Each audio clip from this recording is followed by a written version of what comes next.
Hello and welcome. My name is Vineet Malhotra and you are watching NewsX World. Let's take a look at some of the top stories from around the world. Well, the UN Security Council has called on India and Pakistan to de-escalate tensions after a deadly attack on tourists in Kashmir heightened hostilities. Pakistan claims it warned the Council of an imminent threat of Indian action during a closed-door briefing in New York. Israel's far-right finance minister Bezalel Smotrich says victory in Gaza means total destruction of the Strip and mass departure of its civilians to other countries. The controversial remark comes as Israel intensifies its military campaign and advances deeper into Gaza. German MPs will vote again today on Friedrich Merz's bid for Chancellor after he fell short in the first round. The second ballot is set for 3:15 p.m. local time, with Merz's CDU and coalition partners hoping to avoid further defections. Russia and Ukraine have carried out a new prisoner exchange, each releasing 205 captured soldiers in a rare moment of cooperation. The Russian Defense Ministry confirmed the swap, saying it resulted from direct negotiations between the warring sides. Israel's military has warned civilians in Yemen's capital to evacuate the Sana'a airport area a day after strikes on Hodeidah. The alert follows a Houthi missile attack near Israel's Ben Gurion airport, with Tel Aviv a warning of further action if strikes continue.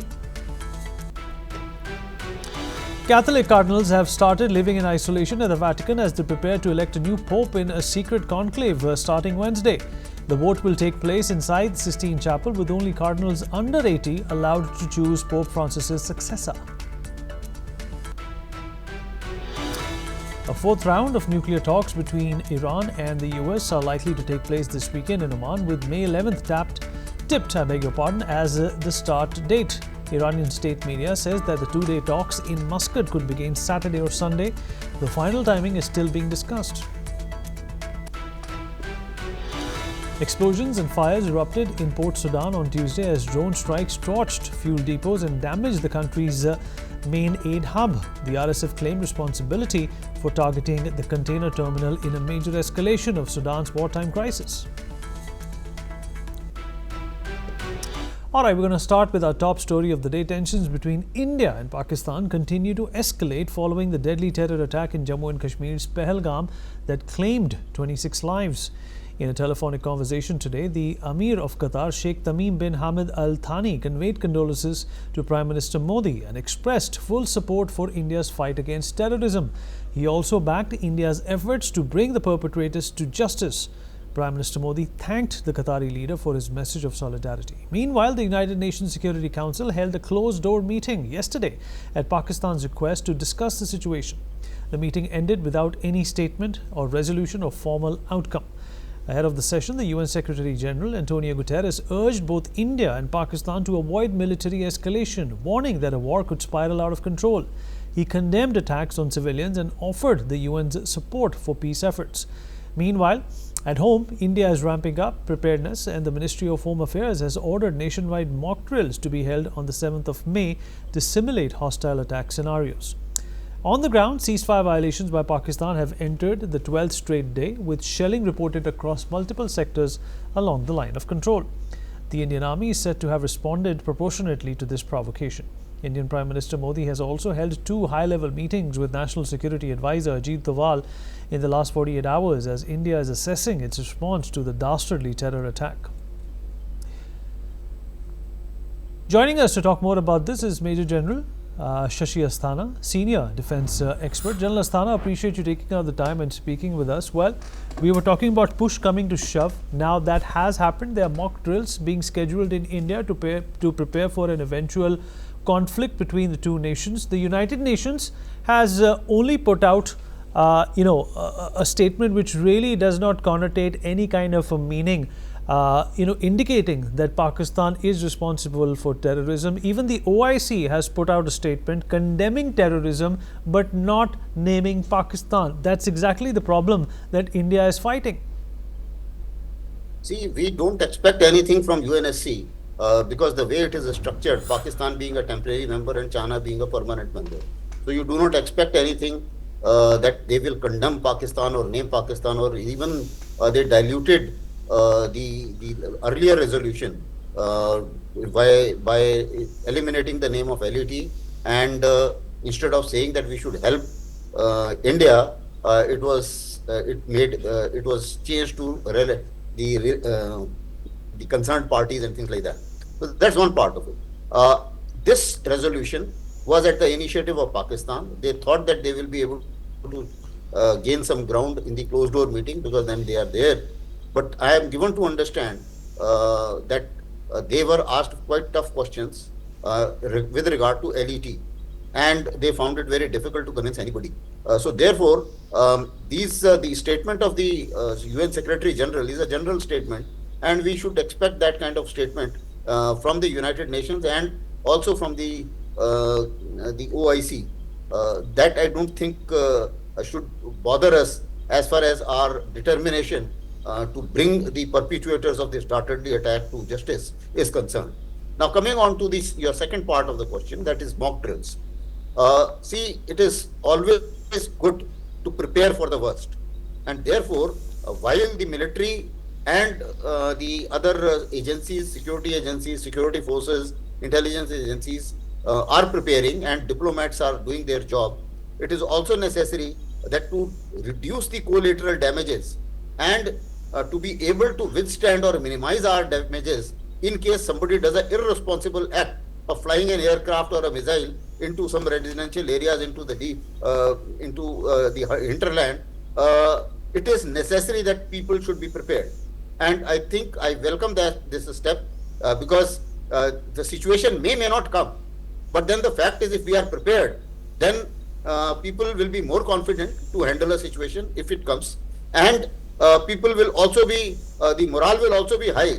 And as I see in the last one day while this message has been on, and the reactions of various people being shown on televisions, people are, one, welcoming it, and number two, are determined that yes, we are ready to, even if it amounts to slight inconvenience, we are ready to take it on, but we must reply Pakistan in the absolute measures. That's number one.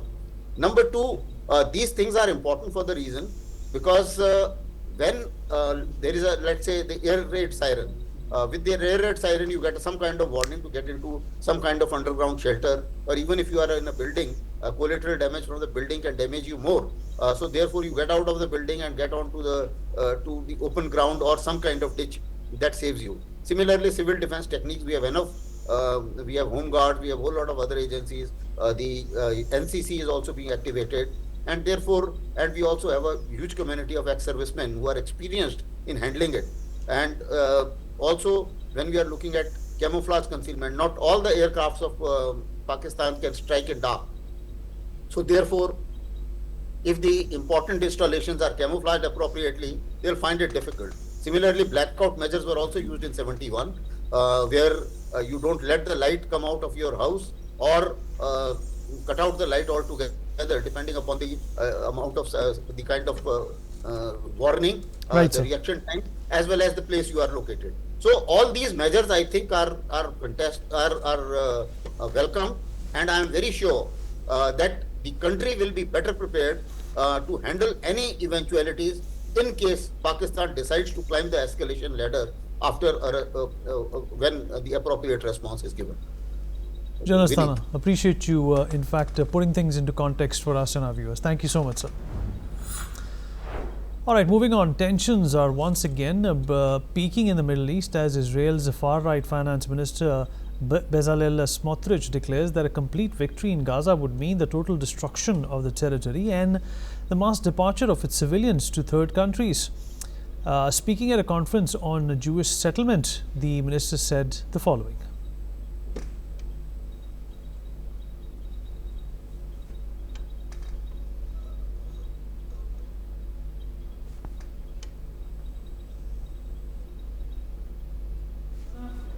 חרבה לחלוטין, אגב, פשוט מכיוון שהיא כולה תשתית טרור אחת גדולה מעל ומתחת לפני הקרקע, פשוט חרבה לחלוטין. אמרתי, אזרחיה מרוכזים מציר מורג ודרומה במרחב הומניטרי שאין בו חמאס ואין בו טרור, ואגב, משם הם מתחילים לצאת במספרים גדולים מאוד למדינות שלישיות. זה אירוע שישנה את המציאות, את ההיסטוריה של מדינת ישראל עשרות שנים קדימה. Meanwhile, ceasefire efforts appear to be collapsing despite mediator Qatar's ongoing diplomatic push. Hamas has announced it sees no sense in further negotiations, accusing Israel of waging what it calls a hunger and extermination war. Yet Qatar says they have not lost hope. This is what the Qatari foreign minister spokesperson had to say. تركيزنا ينصب الآن أساسا على ضرورة إيقاف حالة تسليح المساعدات التي ينتهجها أو تنتهجها إسرائيل خلال هذه الفترة ومنذ اليوم الأول لهذه الحرب. لا يمكن القبول بأن تبقى المساعدات سلاحا يتم استخدامه في هذه الحرب أو ورقة تفاوضية يتم التفاوض حولها. دخول المساعدات في أي حرب كانت في أي مكان في العالم لا يجب أن يكون مقرونا بابتزاز سياسي من هذا الطرف أو. All right, well, the Palestine Red Crescent is warning that famine risk is now extreme, with food supplies vanishing from markets and aid hubs. On day 65 of the Israeli blockade, the humanitarian situation is dire. Gaza's hospitals are said to be less than 48 hours from collapse, and Prime Minister Benjamin Netanyahu has hinted at an imminent new ground operation, with reports suggesting the possible displacement of over 2 million people. The international backlash is intensifying. France has condemned the plan as unacceptable, and China has voiced opposition to any forced displacement of Gaza's population. All right, Berzin Wagmar, Center for Iranian Studies, is joining us at this point in time from London. Berzin, appreciate you taking out the time and speaking with us. Well, what do you make of this new aggression which is being precipitated by Israel? It seems that Gaza at this point in time seems to be on the verge of complete annihilation. Well, for that you have to blame Hamas and its bestial attitude at best, which has led Israel in the first place to this position, and that the ceasefire did not even last 6 weeks and was suspended after 18th March. 211 days on, Hamas is still holding 35 cadavers. What does that tell you about such an organization? It is utterly unprecedented in contemporary history, because starvation has not been used as a tool by the Tamil Tigers, by the Hezbollah, or even by the Palestinian authorities with such venomous mendacity as with which Hamas has pursued this policy. Hamas is also dealing with public protests and dissents in Gaza itself at various locations by Gazans against it. And you have to then ask as to what made Israel pursue this line of action, which the cabinet cleared recently, in fact, just yesterday. Well, the point was it was supposed to have been proposed sometime around the 1st of April, but then it never gained traction until now.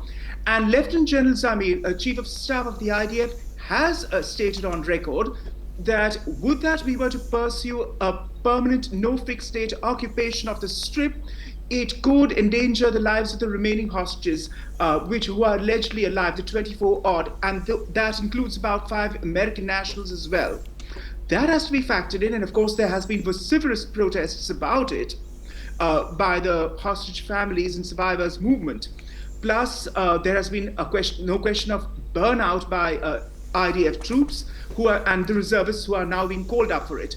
But then the logic of the IDF has been this, from what one can infer, that so far its efforts have been Sisyphean in that it occupies a particular district or a borough, clears out Hamas, only for them to re-emerge audaciously in uniforms and with weapons, trading charges against Israel with these public protection displays and the release of hostages.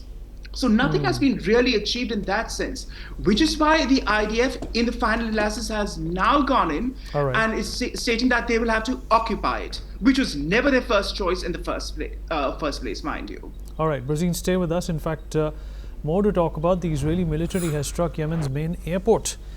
Reports are suggesting that there were 4 strikes in the capital, Sana'a. These are the latest hostilities as tensions rose between Israel and Yemen's Iran-aligned Houthi rebels.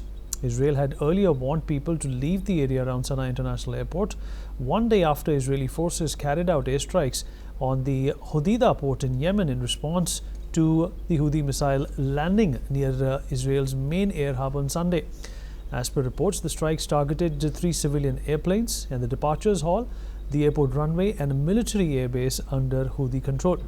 So far, there are no reports of casualties. Brazil is still with us. Brazil, of course, Israel responding to hostilities within the region, which are growing by the day. The Houthis, of course, have been targeting Israel ever since October 2023, and it continues to be so. But Israel is fighting back now. And quite rightly so, because the Houthis are picking up the slack of the Iranians. It was never anything to do with Yemen in the first place, a country which has gone to rack and ruin, practically a fourth world place with dysentery, starvation, and deaths occurring since the civil war harking back to 2015. So what have the Houthis got to gain by this, but working at the behest of the Iranians? That needs to be squarely stated. And in taking out Sana'a airport, it was also necessary to do so because Sana'a is where flights do land with equipment from the IRGC, the Revolutionary Guards, who are obviously meddling in Yemen, but elsewhere across the Middle East in these destabilizing programs and their agenda of power projection in the Middle East. So Hodeidah port, which is the second largest port in the Red Sea region after Aden, and Sana'a airport, which is the mainstay of the Houthis, had to be targeted because that's where the shipments of weapons are coming in from Iran, the ballistic missiles particularly, that are being received by them as such. So it stands to reason that Israel would attack. And this follows, obviously, Tel Aviv airport, which was again attacked, as you know. There was a hiatus in attacks, but it was the Houthis who started it in the last 72 hours. Right. Brazil, stay with us. In fact, the Russian President Vladimir Putin has told his Iranian counterpart, President Masoud Pezeshkian, that Moscow fully supports the efforts to reach a fair nuclear agreement between Tehran and Washington. And according to a Kremlin readout, Russia reaffirmed its willingness to assist in pushing the negotiations forward and promote dialogue grounded in international law. The conversation also touched on expanding bilateral ties, with both leaders highlighting energy cooperation as a key priority. The announcement comes as Iran and the United States prepare for what could be a pivotal fourth round of nuclear negotiations this weekend in Oman's capital, Muscat. While Iranian state media has signaled May 11th as the likely date, officials caution that the schedule is still being finalized. Talks are expected to span 2 days, either Saturday and Sunday or Sunday and Monday, depending on last-minute confirmations. Right. Brazil Wagmar, still with us on the broadcast. Brazil, of course, to quote the current American president, who went on to say that no extremist country in this world should be allowed to have any type of a nuclear technology, and that is the reason why there is so much resistance from the Americans when it comes to Iran developing its own nuclear technology. What are your thoughts? Israel is the least of it. If you really think about it, it is all the other GCC states and the Arab world at large which is justifiably jittery about Iran's program and power projection. They're on the same page with Israel, so you have to also put that into context. I mean, and your Indian viewers might care to note that Iran's Sajil-3 missile does reach up to southern India, Bangalore, which is India's Silicon Valley, and takes in all of Pakistan. It doesn't take in all of India, but it certainly takes in all of Pakistan, who had a foretaste of it last January 2024, when drone attacks and ballistic missiles were launched into Pakistan's Balochistan province. So we do know what the Iranians are capable of getting up to. And Foreign Minister Lavrov, it must be realized, when the JCPOA was executed in July 2015, was the one, and it was Russia that was instrumental in putting in the snapback clause, which will expire come 18th October 2025. And of course, President Trump intends to have a deal in place in the next 2 months. But precious little will be achieved with the Iranians just dithering and procrastinating, which is pretty much their modus operandi on this. Right. So although Moscow has been making these positive overtures to Tehran and they have a strategic partnership in effect, the Russian Duma parliament just passed it last month in April, you must remember that it was under Lavrov that the snapback clause was effected back in 2015. All right. Brazil, appreciate you speaking with us. Thank you so much for your thoughts. Moving on, well, India and the United Kingdom have achieved a major breakthrough by finalizing a landmark free trade agreement.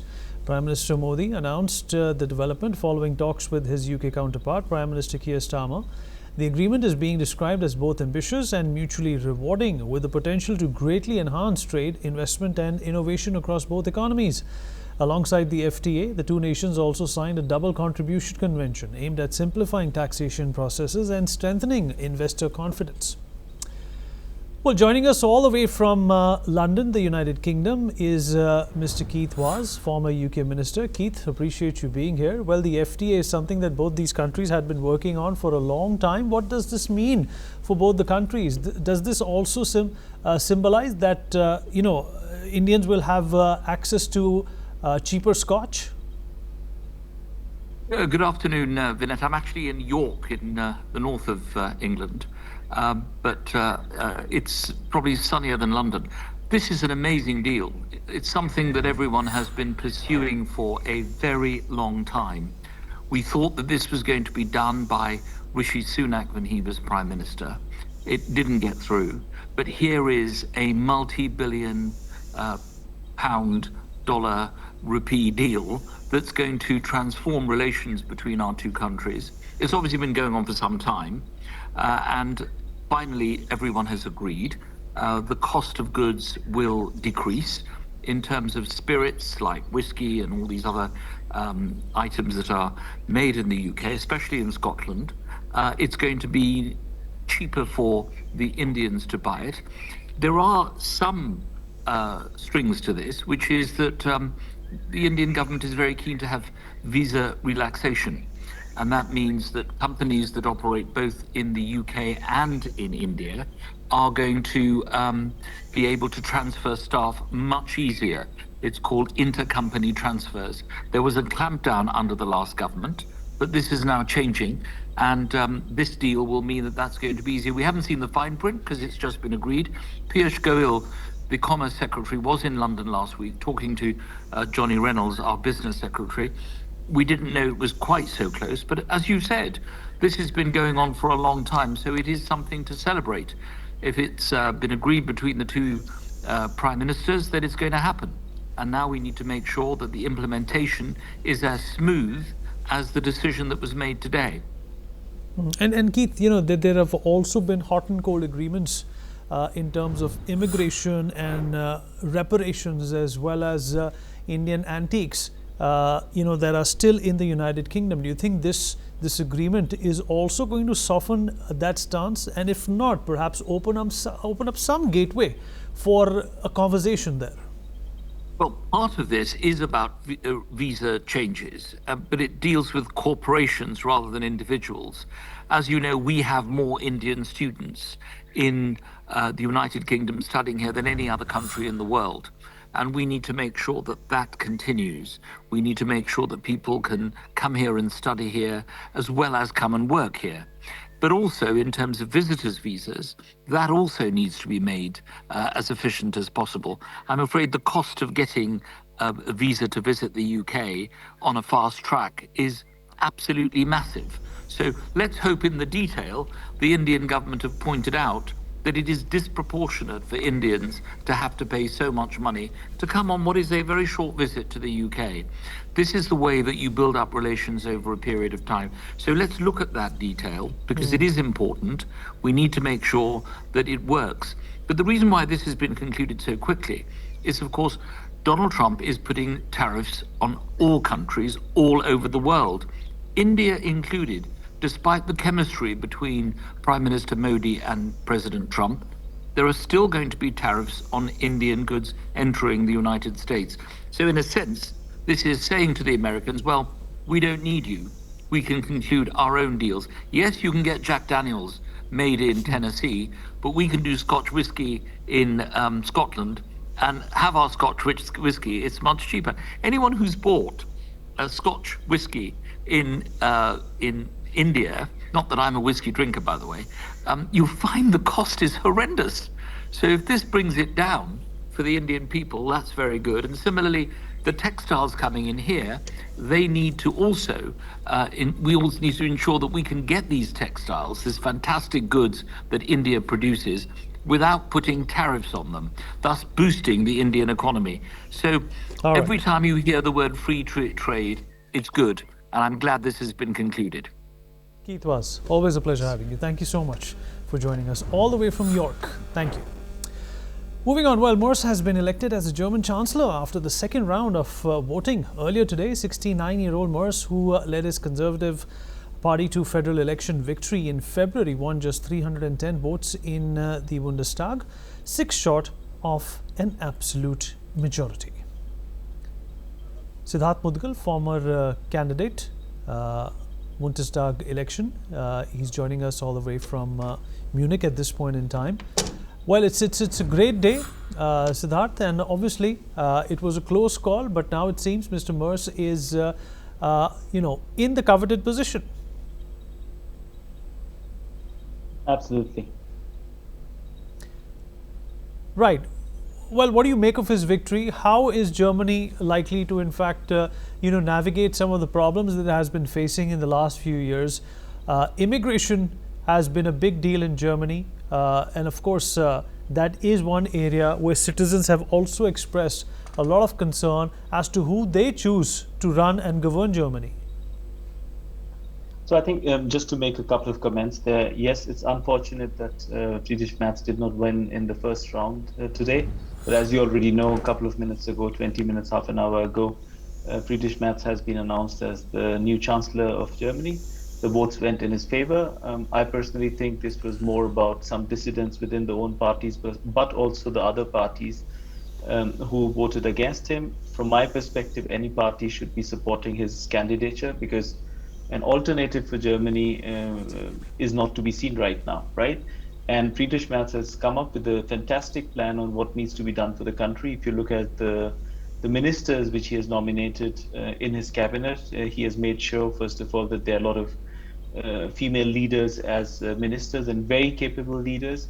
And the second important thing is he has brought in really heavyweights from the industry to lead certain ministries which really need the support, where people need the support. For example, digitalization in Germany is a big aspect on which he has really focused a lot.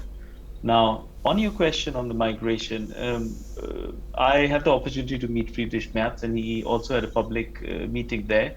He very clearly put migration as not the foremost priority, but revitalizing the economy and digitalization as the key priorities which he has for the country. So from that perspective, I think we are on track. We have the right people on board, and this will help us to regain the trust of the people. Siddharth, appreciate you joining us. Thank you so much. Well, that's all we have time for. For more international updates, keep watching NewsX World.